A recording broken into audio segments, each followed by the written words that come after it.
Welcome to today's Conversation Series program, The Unconventional Career Journey, Steps to Help You Navigate a Path to Success. Hosting today's conversation is Deanna Mulligan, CEO for Purposeful and author of Higher Purpose, a Wall Street Journal business bestseller that offers valuable insights about how to prepare workers for the jobs of the future. We will be taking questions at the end, so feel free to enter them through the Q&A button. I'll turn it over to you, Deanna, to introduce our topic and our guests. Over to you.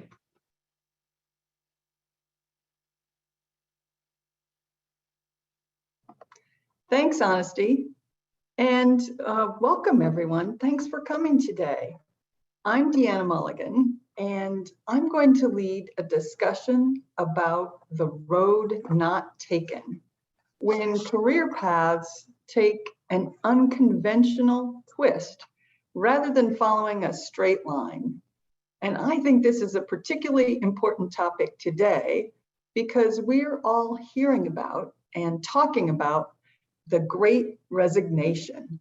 The pandemic has dramatically shifted how people think about their careers, and maybe some of you are thinking differently about your career and your work life, thinking about how to have a more meaningful and satisfying work experience. As a matter of fact, new research shows that about 40% of working people, 40% of us at all levels, are actively thinking about making a change. So switching is out there on everybody's mind, but it's not as easy as it sounds. Career changes can be rewarding, but they can also be daunting and risky. And that's why I'm very excited today about our panelists who are going to be joining us to talk about this very topic. So we have today Lee Godown, President and CEO of Alpex International LLC, and Ken Daly, President of St. Thomas Aquinas College. So Lee went from being a General Motors executive to starting his own global corporate affairs firm. And Ken went from a 30-year career in the energy sector to becoming a college president, one of the few people to make that kind of direct and dramatic transition. So they'll be discussing their challenges and rewards and what they learned on their own unconventional career journey. And they'll share with us how to prepare for what's next, the traits shared by people who have been successful in doing this, and roadblocks you might run into, and then best practices that can set you on the right path if you're thinking about this. So let's get started. Ken and Lee, welcome. And Ken, let's start with you. Can you tell me a little bit about your career and your own personal pivot? Sure. Well, first and foremost, thank you, Deanna, for this opportunity, and to the folks at LHH. Really proud to share the story and appreciate all the support I've received on the journey.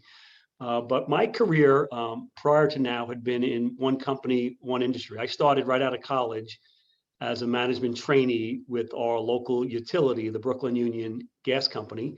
Actually started up in the meter reading department. And back then we were just a local utility only in Brooklyn and the New York boroughs. And then about every 10 years throughout my career, we'd go through a major merger or transaction. A decade later, we acquired Long Island and the New England territories. And then a decade after that, we actually merged into a US-UK business. So my whole career, starting in meter reading, all the way up to my last day when I was president and chief operating officer of the company, was with that one industry, that one company. A wonderful career, loved it, enjoyed every day. In fact, I actually worked 7,000 consecutive days, without ever taking a sick day. I was so passionate, and it really was, at that point, my career. That's great. And Lee, do you want to say a few words about your career? Sure. Thanks, Deanna, and good to see you, Ken, and thanks to LHH as well. I, similar to Ken, I went to school, born and raised in Southern California, went to University of California there, and was convinced that I wanted to be in Washington, D.C. So I bugged the heck out of my local congressman to become an intern, summer intern back in the day. It was 1979, and That started a career that ended 25 years later after working for 5 different members of Congress, and then leaving Capitol Hill and joining General Motors as their vice president for global government relations. So I've had sort of one career, but I think the most pivotal one for me was changing from the government side of things into General Motors and then into my private consultancy. So each of those had challenges, particularly the last one, going from the corporate world to being a business owner. So it was with LHH's help and guidance that I was able to successfully do that. So glad to be here today. Wow, Lee, that sounds great. Very interesting. I'm going to go back to Ken for him to describe a little bit about his big challenge, and then we'll come back to you, Lee, to hear about that. So Ken, I know you are an enthusiastic LHH supporter because you had a little help from them and you made a really dramatic change. Do you want to talk about that? Sure. So really, March 31st, coincidentally, my birthday was the day that I retired from National Grid. And in some ways it was my last day of a 30-year career, but in many, many more ways, it was the first day of the new career, even though I hadn't yet started on that journey. But I really did try to prepare myself for what was next. And I had a goal. I'd always had a goal throughout my life of becoming a college president. Now, I had the corporate background, obviously, many years experience there. But at the same time, I'd been an adjunct professor. I'd served on the board of a number of colleges, and I had done a lot of workforce development. So upon retiring, I gave myself a goal to try and become a college president. So a completely different industry, a different field, and not necessarily a perfect fit with what my prior background had been. So the challenge, the pivot for me, if you will, was going from something I knew so well and had done essentially my whole adult life to now a brand new start and trying to get into a field where I had not worked, full-time previously. Great, thanks. That's a major change. And Lee, you had a major change of a very different sort. Do you want to talk about that? Sure. So I had been in government all my professional life. That's all I knew. Never had an honest job, you might say. And then I decided that fiscally, financially, it was time for me to leave government service at 25 years, which is a typical break point, and what to do next. So I went to work at General Motors, really enjoyed that for the 9 years, I guess, I was there.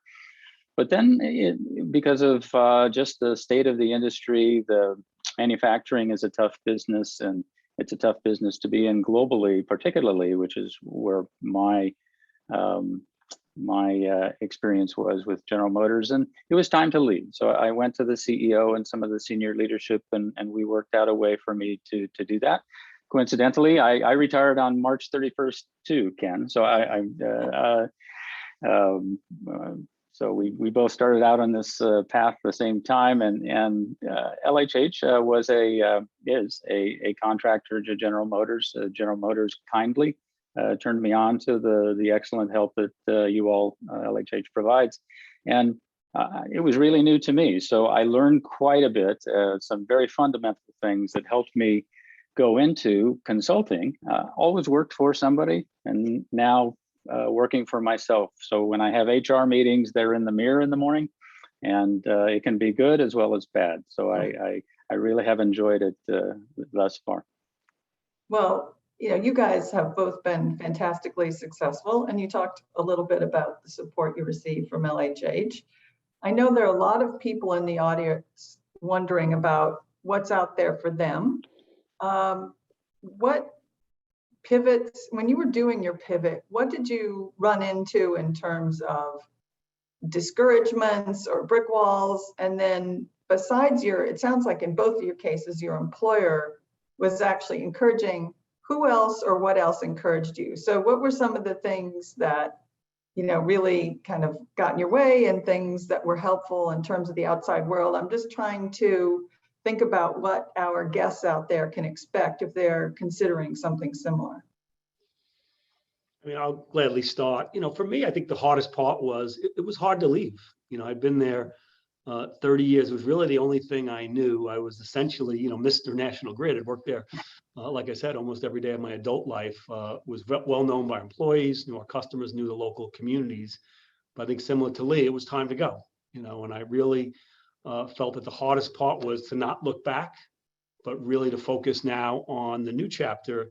And if you remember, March 31st, again, coincidentally, my birthday, I didn't know what the new chapter was. So I had so much clarity about what I'd been doing for 30 years and a lack of clarity about what was next. So I think it was really important to kind of rebuild myself, if you will, and prepare myself for the next phase. The last interview I'd had was 30 years earlier, coming out of college, getting my first job, which could have been my last job. I wasn't on social media, wasn't on LinkedIn. My prior role didn't really lend it to that.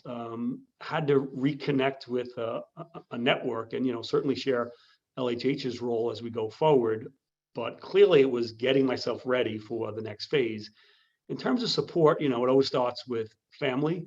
My wife and my 4 kids, you can probably see in my background, they were with me, throughout the prior journey. A lot of times came to work on Take Your Children to Work Day or to company events. They were sad to see me leave, but then really excited when they heard about what the dream was, and only shared it with very, very few people at that early stage. But having family and then coaches from LHH behind me really gave me the feeling that I wasn't on my own, but I had a support network helping me start the new journey. So Ken, one more question for you before we turn it over to Lee. My understanding is it's very, very unusual for someone to go directly from industry to being a college president. People go from industry to maybe being a dean or a professor, but not president of a whole college. So this was your dream and you were pushing really hard for it, but you were going up against some really tremendous, bad odds. How did you deal with that? Yeah, and you might say the odds were 100 to 1. The prior 100 roles, only one person had come directly from the corporate world. Others, as you say, came in as deans or faculty and then worked their way up. There were 100 candidates for the role that I eventually, aspired to and achieved. So you could say that was 100 to 1. The first one I applied to didn't even get an interview. So just to show you that, it was a true long shot. And I had given myself a year. I was going to give myself a 1-year time frame. And if not, with those 4 children back at home and a lot of college education ahead of me for them, I would have had to go back into something probably closer to my knitting. I was blessed in that the college I'm at now, St. Thomas Aquinas College, was actually looking for someone with my background. My predecessor who had done a wonderful job was a Catholic nun and had led the college for 25 years. But the board now wanted a growth phase, an investment phase, a reinvigoration of the college. And having had so much of that experience in my prior life, I was able to bring almost from day one, that real focus on growth and investing in the future. So the fit for what the college wanted, fortunately for me, really fit my background. And as I mentioned earlier, I did have the academic pedigree of having been faculty and having been on the boards of colleges. The one ironic part, and I don't know how this happened, but thankfully it did, never came up during my interview, but one of my skill sets was crisis management, emergency planning. Superstorm Sandy, 9/11, Hurricane Maria. I kind of lived my life chasing storms in my prior role. I show up at the college on day one in the middle of a worldwide pandemic and was able to immediately flex those prior muscles in the new role and help navigate the college through the pandemic. So I think, 30 years of preparedness in all different ways led me to this opportunity. That's terrific. Thank you. And yes, it was fortunate for both you and the college that you had that experience in managing crises. Now, Lee, turning to you for a minute, most new businesses fail, right? That's a statistic. And you were able to leave General Motors, of all places, a huge corporation, start your own and have it be successful. Like Ken, you were facing some big odds there. And I'm sure that people in your network were saying, oh, I don't know, most small businesses fail. How did you manage through those statistics that you were facing down and get to your dream job where you are now? Well, thanks, Deanna. One of the things that I benefited from over my career is just getting to know people. And I found before I got into politics, believe it or not, I wanted to be a doctor. So I was a microbiology major at the University of California, fully intended, to go to UCLA Medical School. Figured out pretty quick I wasn't very good at numbers.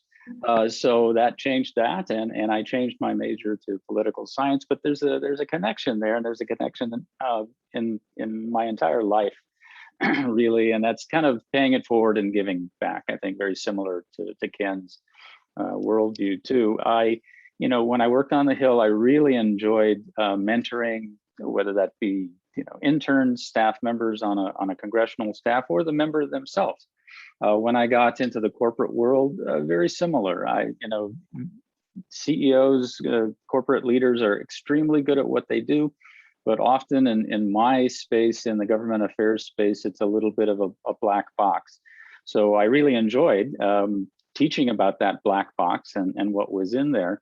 And through that process, through that 35-year career in government, you develop friendships, alliances, associates, and I often, not too good of an analogy, but when you wear a suit long enough, it eventually collects lint and things along with it, and those pieces of lint at the end of when I wanted to start my own business were still there. So I reached out to them and asked them for help, guidance, professional, personal, references for clients. So when I started going after clients for now my business Alpex, which is very similar. It's a global consultancy that focuses on government relations around the world, most particularly between the North America and Europe and MENA. So those are the things and the people that I worked on whilst I was in the corporate sector and even in government. So it was a pivot, but it was very similar in theme, in that I was helping clients and people with problems, mentoring them. Most recently on the Hill, you've no doubt been reading about the controversy over the infrastructure and government funding, another black box to many of my clients. So my job over the last few weeks is trying to explain that pretty inexplicable political environment, but it's fun for me. And I know enough of the people still on the Hill and in corporate America that I can reach out to. So even though it was a pivot, the baseline was there. So I guess I'd have to say my biggest obstacle when I made that pivot to my own company was myself. I didn't think I could be my own boss. I had always worked for somebody else. I had a lot of self-doubts that my coach helped me through, and very deftly, I might add. George was very, very good at that. I didn't realize it at the time. Looking back, I realize it now. And some of the same techniques that I use in mentoring other people. So yeah, I'd have to say once I got over myself, and as Ken says, it's all I'd ever known, government affairs, government, corporate life. So it was scary, but it was, once I got over being scared, I got into it, and it was, really lit my solid rocket booster. So off I went. Well, that's terrific. Now, Ken, I see you nodding your head when Lee is talking about the value of coaching and his self-doubts and how his coach helped him with those. Do you have something you want to share there? Sure. So when I was leaving, being that I was retiring, there was no outplacement, but the company, National Grid, I think very similar to Lee, was kind enough to offer me two things. One was a coach from LHH to help me with the transition. And then secondly, sent me to college president school for 6 months, knowing that this was my ambition. So in that interim period, I had a chance to actually go study at a program with other aspiring college presidents. The ironic part about that is I was clearly the least knowledgeable in the class. Everyone else came from higher ed, but ironically, I became the first college president among them. So almost became like a rock star while I was in the class, even though in fairness, the other 19 knew a lot more about higher ed than I did. And I learned more from them than I gave back. But the LHH coaching was wonderful for me because it really gave me someone to partner with as I was starting this unknown journey. And again, I didn't know much about it. LHH and my coach, Ted Grant, he had been the chief of staff to Jamie Dimon, if you can imagine. So you talk about the highest level of knowledge and understanding of transitions. Really, it was like having a partner go through every step of the way with you as you started to chart out, the next steps as we went forward. So the coaching element to me was critical in that I went from being on my own to now feel like I had a whole organization, in the case of LHH, behind me. And I think that, Deanna, more than anything, narrowed those odds from 101 to a much more realistic shot of getting the college presidency. Wow, that's fantastic. So we know the value of coaching, and in the case of both of you, having your organization behind you in some way has been helpful, very helpful. As we think through other people who are looking to make similar pivots later in their careers. I know I've been doing some research on that because I'm writing a new book on career change. And I know you guys at this point in your career are both counseling people, I'm sure, who want to make similar changes and ask you questions. What do you see as the common characteristics for people who want to make one of these unconventional career moves? Oh, I can go ahead if that's okay, Ken. Yeah, Lee, go ahead. So for most of my life, I thought about climbing the ladder, whether that be in public service on the Hill or in corporate life. That's what you do, right? Boomers like me are told next biggest salary, bigger title, bigger just more. And I guess I would encourage not only people that are preparing to go through what Ken and I have gone through, but also earlier in your career. And I think that's most appropriate now over the last 2 years during the pandemic, because everybody's thinking, as you say, Deanna, 40% of the people are thinking about doing other things. And, so don't view it as a ladder so much as getting through a decision-making process that will bring you back to what your core is. And for me, that core is paying it forward and helping in some way. And that's when I think about what turns me on in the morning, it's not making more money necessarily, although that's nice. It's not the bigger title, that's okay too. But at the end of the day, at the end of my life, whenever that is, I want to be able to look back and feel like I've made a difference to somebody, to something, to an idea, to a government, to a country, to a company. And that's really important to me. So I guess think outside the traditional kind of career mindset that people of my generation have. And secondly, I guess have the basics down and get your LinkedIn profile. I'm sure many participants on the webinar today are clicking on our LinkedIn profile. Well, that's the go-to place when I do memos for my clients and I want to explain who they're going to be talking to, I'll hyperlink their LinkedIn page so that they can know a little bit more about them before they get in the conversation. And lastly, as Ken referred to maybe earlier, trust your gut. A valued friend of mine once told me that if you're not feeling right, you're feeling the wrong thing. So it's important, I think, to really figure out what you're about, what makes you happy. And you hear that all the time. If you love what you're doing, you'll never work a day in your life. I guess that's true. Work is still work. But if you really love what you're doing, it doesn't seem like work. And I guess that's the last piece of advice I would give. So break it down, get that foundation, trust your gut, and don't be afraid. Go forward. Well, those are great words of advice, Lee. If you love what you're doing, you'll never work a day in your life. How true. Ken, your thoughts on what makes people successful and based on what you've seen and on your own success? Yeah, I mean, I guess for the first 30 years, I'd probably be a case study on how not to transition, right? Because I was so fiercely loyal to the company, having grown up in the business and had been there, since first starting. But I think the key lesson I learned was a combination of mindset and specific behaviors. So from a mindset, again, the key for me was to not look back. I had so many wonderful memories and so many wonderful opportunities, but there was just so much emotion and energy caught up in looking back. If I could redeploy all that energy and emotion in looking forward and charting out the future. So I think the mindset of getting through the change curve as quickly as you can, don't get stuck in the, why am I not still there? I wish I was still there. I love the place. Move forward to now that next opportunity. I think in terms of specific behaviors, I almost approach it like a professional athlete would. I said, okay, emotionally, mindset we talked about, preparing myself by going to president school, preparing myself by working with an LHH coach, taking all the steps to make sure that I had as high of a chance as possible to get the opportunity. But even physically, I went through like a boot camp type approach, took advantage of having a bit more time on my hands and said, let me get myself in the best shape physically, mentally, emotionally, so that when the opportunities do come, I'm fit for purpose and I'm ready again to achieve at those highest levels that these jobs require. So when I look back, I think the behaviors I took of redeploying a lot of the time that I now had, and I refreshed and recharged as well, and traveled, did all the things you need to do in terms of getting yourself recharged. But the other time was really spent on preparing myself academically in the classroom, preparing myself physically, preparing myself emotionally to take on, a far different challenge than I'd ever had previously. Wow, that's great advice. Preparing yourself mentally and physically to take on this new project. Lee, did you have a few comments you wanted to share on that?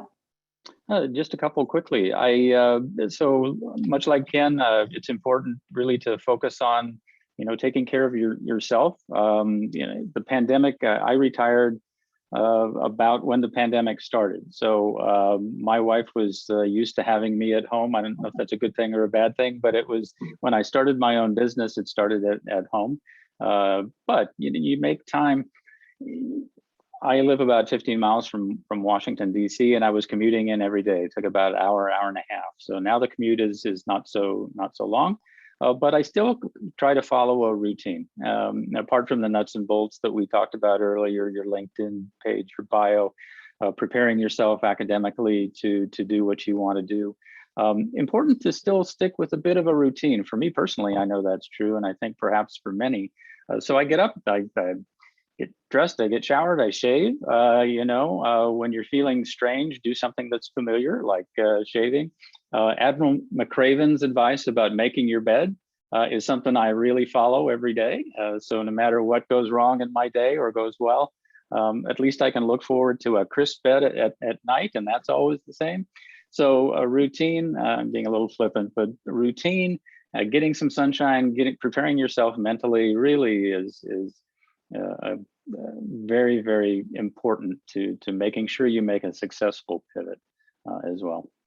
Well, thanks. Those are great tips about how to manage yourself when you're going through this transition. And I think we're about at the point here where we can open it up to audience questions. And the first question came in for both Ken and Lee, and it's a multi-part question. So how can you share more about how you navigated learning, developing, growing within the roles that you had, your conventional roles that were so busy? Both of you mentioned that you were still thinking broadly, doing things that then paid off. And Ken, I know in your role you were teaching and doing volunteer work, and Lee, you were talking about some of the things that you've done to learn and grow. So can you talk more about what was valuable to you that you did outside your job that increased your ability to make these great pivots? And what kind of foundation were you mentally building a foundation for something that was future focused, even though you might not have known what it was? So I'll give each of you a chance. Ken, do you want to start, and then we'll turn to Lee? Sure. I mean, I was blessed, even though my background was more finance. One of my master's degrees is in human resources. And one of the first things I learned is you have to invest in yourself. You have to develop your team. You have to develop your talent. And I was very fortunate throughout my whole career to have wonderful, self-development, personal development opportunities. And even when I was at higher levels in the company and was focused on developing my team, I always made sure that each year I had a development plan for myself and focused on, maybe just 1, 2, at most 3 things that I wanted to develop. Earlier in my career, it was probably things like analytical skills, communication skills, project management skills, the tools you need to do the job. But then later in my career, and I was fortunate that National Grid provided these opportunities. When we merged with a UK company, I wanted to live and work there and learn that business. So they gave me an opportunity to become an expat and live on the other side of the world and, run a different part of the business. And that was a wonderful, 20 years into your career, you feel like first day of school all over again. Later on, when I kind of finished every college I could possibly go to, Harvard has an advanced management program for leaders from 50 countries around the world, head of government, head of military, head of companies. I was able to step away from my job for 2 months, full time, and have someone else run the day-to-day while I attended that program. On and on and on, I was given these opportunities, and whenever the opportunity presented itself, I grabbed it as a chance to reinvest myself. And I think, Deanna, you hit it on the head. I didn't know where it was going to end when I went to Harvard School. But looking back now, that basically became a blueprint for my first 100 days here at Stack. I had already gone through the Leadership Academy. I knew what I wanted to do when I came to the college. Even though at the time I didn't know I was going to wind up here, it gave me that skill set and that leadership set of attributes that I could deploy them in many different settings. So seizing every opportunity that your current position gave you really helped you build a foundation for the future. So Lee, you talked about some of the things you learned outside your job that were helpful. Can you elaborate on those? Sure. I lifelong career or passion in my career for transatlantic relations. So my family is from Europe, from northern Germany. I speak German and have since my grandma taught me when I was a kid. So all through my various careers on the Hill and in corporate and now, I was staying in touch with leaders in Europe. I worked in Europe for 3 years for General Motors. Got to know everyone from the mayor to the chancellor, and same in the US, working on Capitol Hill,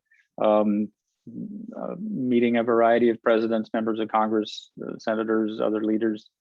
So those, whether I knew it or not, those relationships, again, kind of the things that stick to your suit, came along with me in my now company. So I feel confident that I can pick up the phone or email a leader in Germany as easily as I can in Washington or, you know, Beijing or wherever that is. So it was a part of my job, but it was also a passion of mine. Just human relations and global interactions was really important to me, and that's accrued to my benefit in my new company and clients now.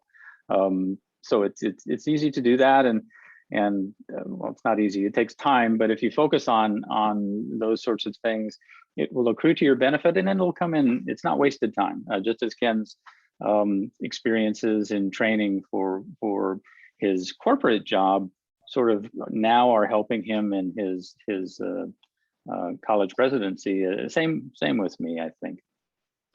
Following your passions while you're in your job, set up a foundation for later. That's great. Well, we have some questions for the audience, we have a specific one for each of you. Ken, why college president? One of the people in our audience wants to know, what was it about being a college president that motivated you, and how did you overcome the questions around your lack of academic experience when you were interviewing for that job? Sure. So, you know, true story, it really started 30 years ago when I was a management trainee. One of our development opportunities was to go out and teach a class. We all went and taught a high school class or a grammar school class. I went back to my alma mater and started teaching, you know, it was called junior achievement back then, entrepreneurial business skills for the young men and women. Then from there, as I mentioned, I became a college professor and did that for 30 years. Then I was asked to run executive in residence programs for some schools, then to help design curriculum. Believe it or not, later in my career, I had a chance to open up our own high school, Energy Tech High School, a partnership between my company and another company, opened up a school for underserved students to give them an opportunity for jobs and careers in education. So clearly it was, you know, in my DNA. My best days were always serving customers and communities, and I felt like the ultimate service could be to help students at that pivotal moment of their life between age 18 and 22. You know, when I look back, it was education that opened all these doors for me. Now to have a chance every day to open those same doors for students, to me, that's clearly what it was all about. To address the issue about, you know, perhaps my lack of experience, you know, my simple solution was to get the experience, you know, so I actually did serve on boards where I had front row seats working with college presidents, the head of the finance committee, head of audit committee, chairman of a community college. So I really learned the college administration, not necessarily as well as someone who worked up their whole career through higher ed, but certainly more than enough to know what the strategic levers are and how to drive value for the college. And then I think to Lee's point, coupling that with probably a much deeper leadership skill set from years of corporate experience and combining that with certainly enough academic experience, I think it was that combination that allowed me to get this opportunity. The interview process, you know, and then I'll end, if you can imagine 10 presentations delivered on campus to faculty, to administration, to students, to alumni, to the board, 90 minutes long, 20 minutes presenting, and 70 minutes of a very, very deep Q&A with all those audiences. And they certainly stress test whether or not, you know, I had the relevant experience. So it wasn't just showing up on day one and saying, hey, I'm a business person. It was really demonstrating that all of my prior experiences, both academic and business, could enable me to succeed in the new role.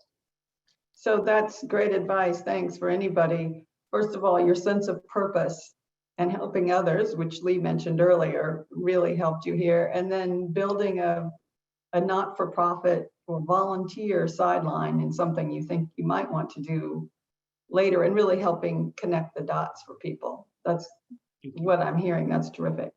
Now, Lee, we have a question for you from the audience.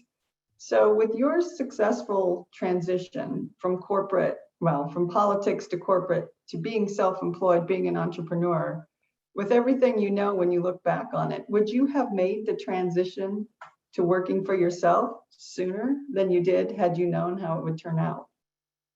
That's a very good question. Answer is I don't know. A couple of thoughts. I'm a creature of habit, as my wife and family will tell you. So when I go to a Chinese restaurant, I always order Kung Pao chicken. It doesn't matter what restaurant I go to, that's what I order because I'm comfortable with that. So I don't job hop. I never have in my career. You can count on two hands the number of bosses that I've had over my 40-year career. So the biggest impediment to that, I think doing it earlier probably would again be myself and my own kind of self view. I do have two sons and a daughter. One of our last daughter is a freshman at George Mason University. So the finances of that are kept me kind of in the corporate area for longer than I perhaps might have chosen to do. So I wish I had a good answer. I don't know. One thing I will say though is that don't be afraid early on in your career to make these changes.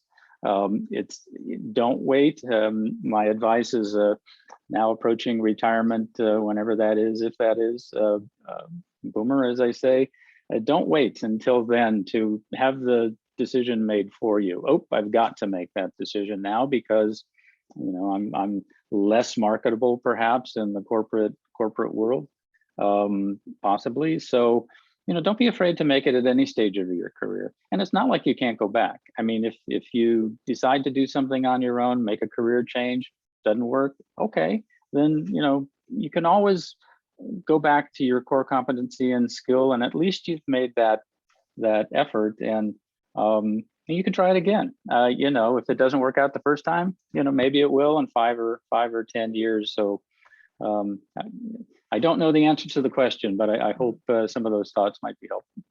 Well, it sounds like someone in the audience is considering this, and it sounds as though your advice would be don't be afraid to make a change and don't wait too long, which is great advice.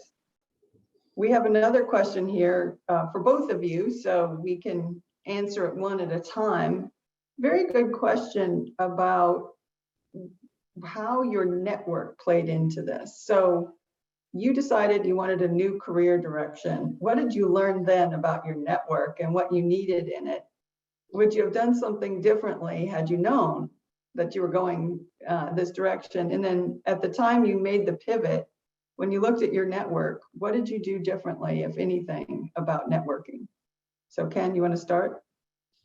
Yeah, I mean, I think in one sense I had a networking gap, honestly, and I think that's where LHH stepped in and filled in the gap. So the reason I had a gap is I hadn't needed a network for a career transition in 30 years. The last time I'd done it, as I mentioned, was coming out of college. So I really on my own wouldn't have known how to start that journey. And a lot of their support was what you'd probably call tactical, resume writing, mock interviews, getting me set up on LinkedIn. But probably the more value was that strategic, having a trusted advisor. That really helped fill the networking gap in terms of how to relaunch your career search, because at higher levels, quite often it does come down to your network in terms of how you can get redeployed. In terms of higher ed, I had fortunately a very good network from my prior roles of college presidents who I engaged with as a business leader. So I spent, that interim period prior to being appointed, spending a lot of time with other college presidents, either on the boards I served or contacts I'd made. And I went around and kind of interviewed them. And honestly, when I look back again at those first 100 days, the plan I implemented, not too many of them were my ideas, to be quite honest with you. They would glean from that network of other college presidents who'd already seen some of the challenges that I would face and had already implemented some things that were successful. Perhaps even more important, I learned from some of their lessons of things that didn't work. So Where I did have a network, I leveraged it. I spent a lot of time and effort meeting with them. They were also gracious with their time, but I was able to translate, their feedback into real actions. I think the best example I can give is the president of a college looked me in the eye after meeting with me for an hour, and he said, my only job is to provide access to affordable education for kids who can't afford it. Make sure everyone has the same opportunity. On day one, when I started our job, we created an access and affordability mantra that everyone on campus has, not just the president, but even our security team out front and everyone in between. Honestly, not my idea, but something when it was told to me was so compelling. I said, how do I turn that into an action? So I would say where you have a network, leverage it. Where you don't have a network, partner with someone who does, like LHH, it can help you fill in the gaps. Great, thanks. Now, Lee, you had a broad network because of the nature of your job, but it sounds as though you really needed that network to start your own business. So can you talk a little bit about that? Yes, Deanna, certainly. So the worn out phrase in Washington is if you want a friend, get a dog. I have two, so and that's true actually. Just as when you start out at Ken's college, I'm sure most of the freshmen, their opening line when they meet each other is, "What's your major?" In Washington, it's what do you do? And they don't mean what do you do at home. They mean what do you do professionally and how can you be of help to me? And if you can get over that, there are really good friendships and associations that you can build. And I love building those relationships. One of my favorite quotes is a proverb. It's a Hindu proverb. It's too late to dig a well when your house is on fire. Yeah. So the last time, the worst time to go running for the fire hose is when it's not connected. So make your business, your personal life, your professional life about building those connections. Be kind, be positive, you don't have to be a friend, you can be a professional relationship, but it's, build that and build it over years. And I find that I go back, friends that have been my friends for 35 years are my core friends. And I go to them for political advice, relationship advice, business advice. And I have that bench that I can go to, a pretty big bench. And I'm pretty fastidious about my contact list. And it used to be a Rolodex, now it's on my iPhone. And it's something I pay a great deal of attention to and cultivate. And as Ken says, that's the foundation of any pivot that you want to make. And don't be afraid to ask for help, because you will be that person someone comes to in the future asking for help. And it's no disgrace at all to reach out and say, hey, I need some help. Do you know this person? What do I do about this? Do you have any advice? Yesterday, I'm going through a challenge with my daughter at her university. And I knew a father was going through the same thing. So I called him up and I said, what are you doing? Tell me, give me some tips. And don't be afraid to do that, certainly in your professional life. But it's a skill, and a lot of people are afraid to do that. But it's a bedrock in what Ken and I have been through in terms of pivoting, because those people can help you, lift you up. And those are the kind of people you want to have as friends anyway.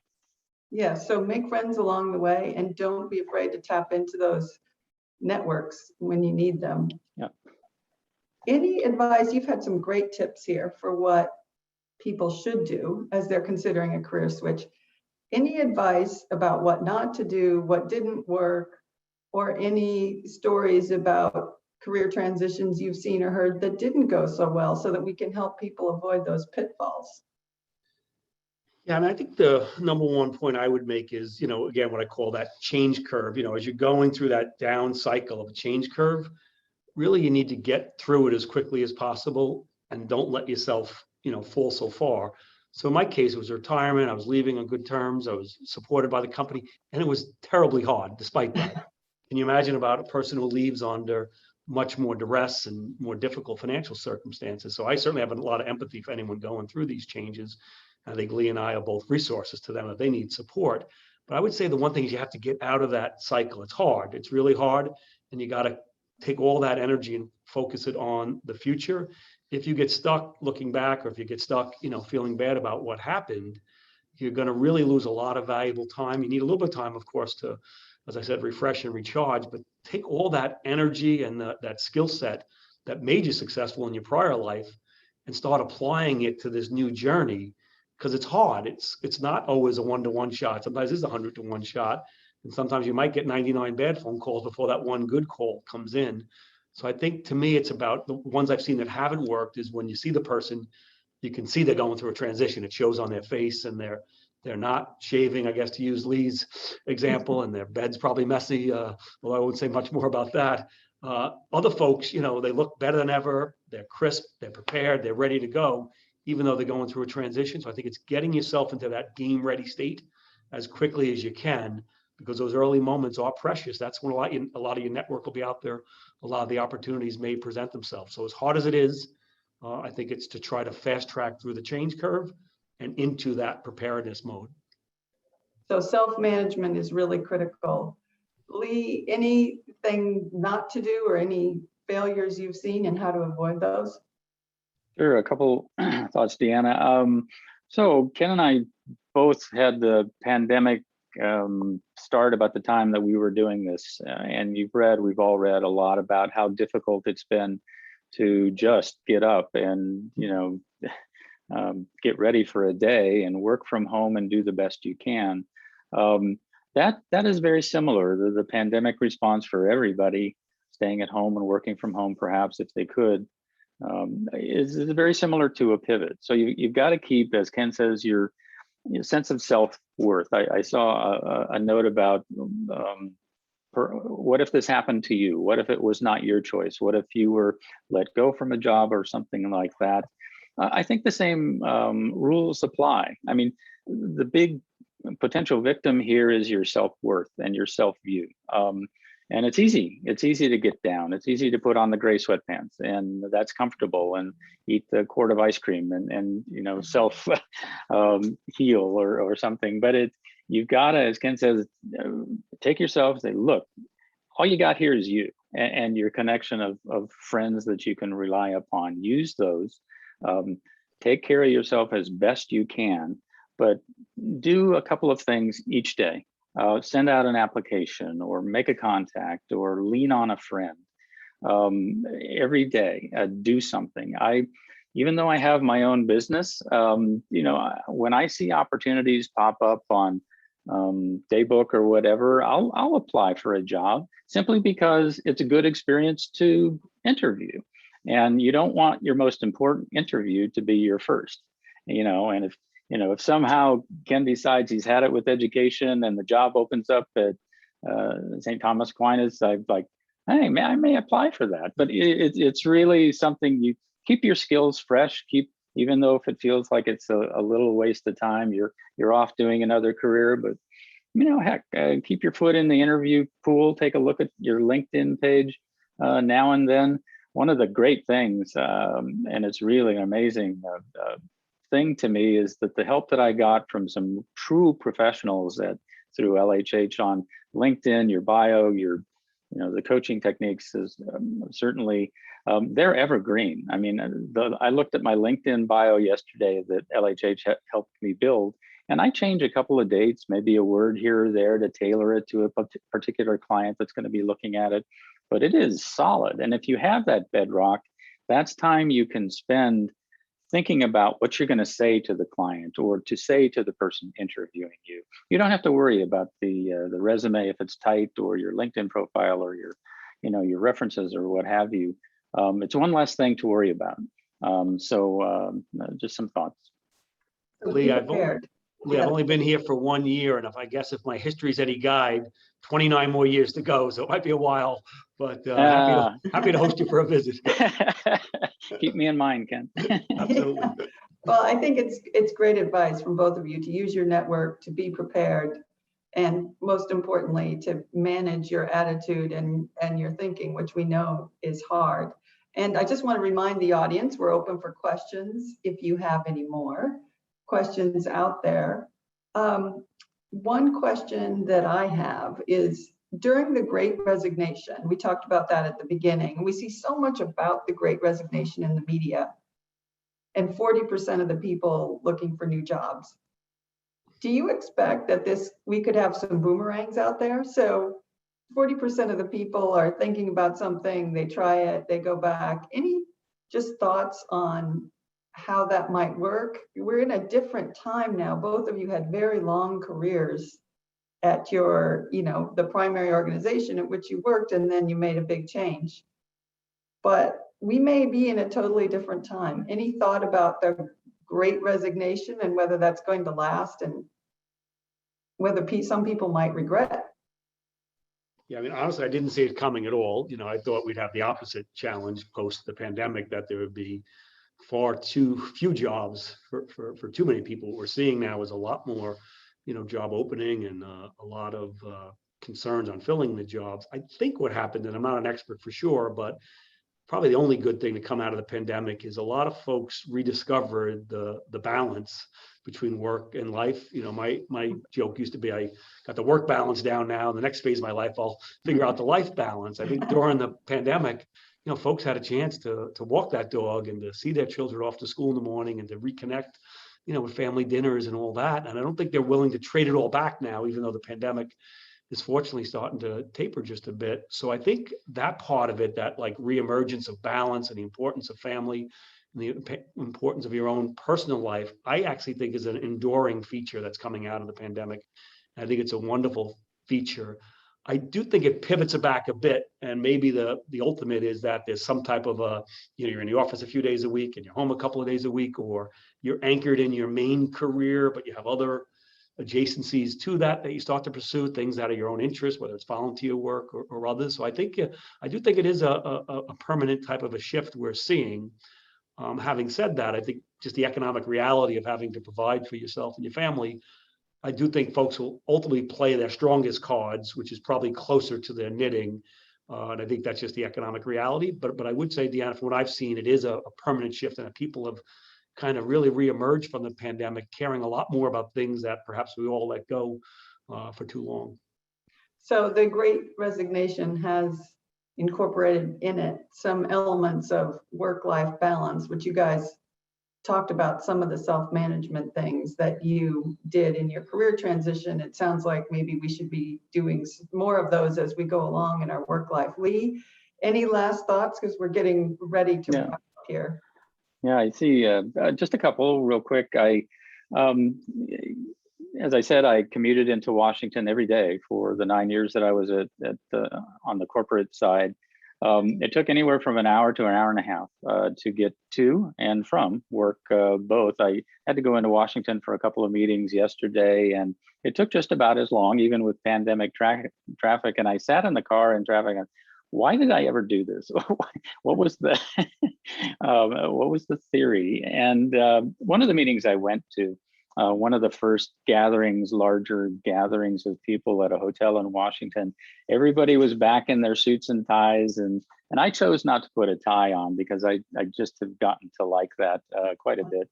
But I was like, oh no, we're not going back that fast, are we? This is not good.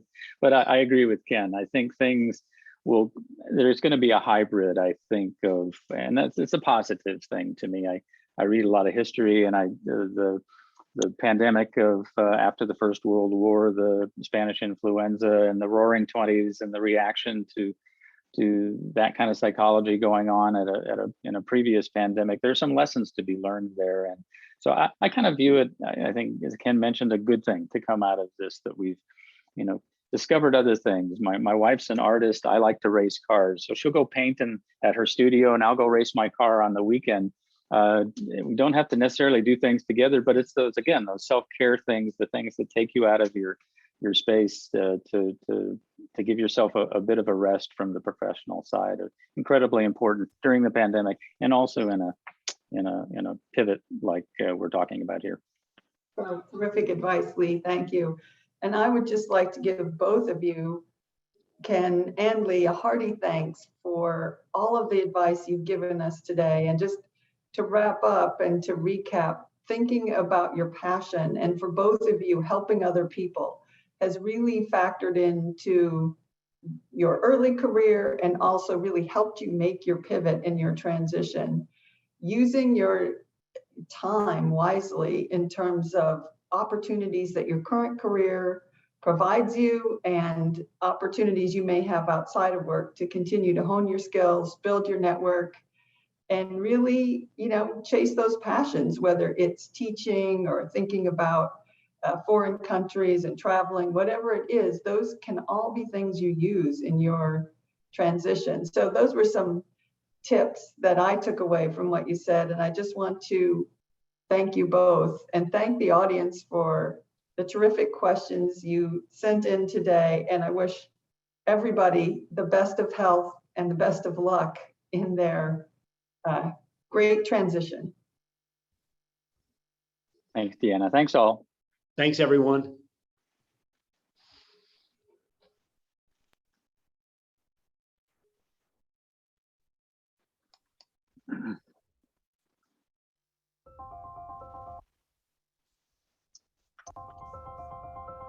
Today's careers look very little like the linear careers of the past. Our lives and our careers are unique journeys of personal and professional growth. Along the way, we experience many moments of change and transition, challenge and success. Every person has their own unique story, and LHH is there for every key career moment. To find the perfect match between people and jobs, we help reveal who has the right skills and the right fit, and we deliver insights that help people uncover who they are and the keys to their success. When they take on new challenges or step into leadership roles, we help people reach their true potential, accelerate their team's success, and elevate the company's performance. When new technologies or big changes in the world create new career paths, we help people renew their skills, reinvent themselves, and move into exciting new jobs within their current companies. And when change in the business means people need to continue their journey in a different company, we help them refresh their careers and discover new opportunities. Life is all about transitions and navigating key career moments with skill. LHH is here for every career journey to deliver on every opportunity, every step of the way. Visit LHH.com to learn more.